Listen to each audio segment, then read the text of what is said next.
നമസ്കാരം. I am Suresh.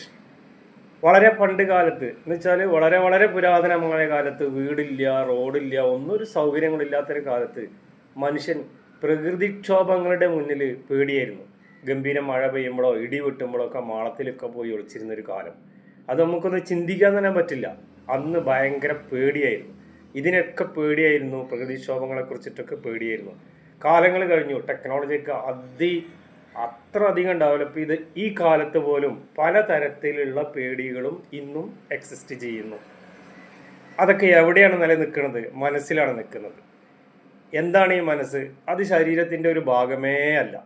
ഇപ്പോൾ ഉദാഹരണമായിട്ട് ഇപ്പോൾ ഒരു സാമ്പാർ വയ്ക്കാനായിരിക്കാം. സാമ്പാർ വയ്ക്കാൻ വെണ്ടയ്ക്ക വേണം, തക്കാളി വേണം, കിഴങ്ങ് വേണം, ക്യാരറ്റ് വേണം, പരിപ്പ് വേണം, ഇതൊക്കെ വേണം. ഇതൊക്കെ ആ സാമ്പാറിൽ നിന്നും മാറ്റിയാൽ ബാക്കി എന്താണ് അവശേഷിക്കുന്നത്?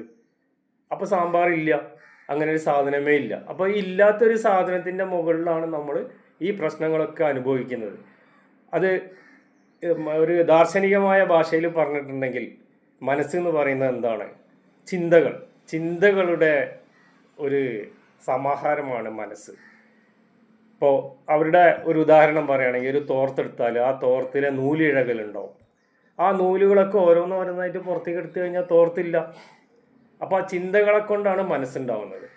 ഈ ചിന്തകളെയാണ് അവർ ചിത്തവൃത്തികൾ എന്ന് പറയുന്നത്. So what is mind? Mind എന്നുള്ളതിനൊരു കൃത്യമായ നിർവചനം വളരെ ബുദ്ധിമുട്ടാണ്.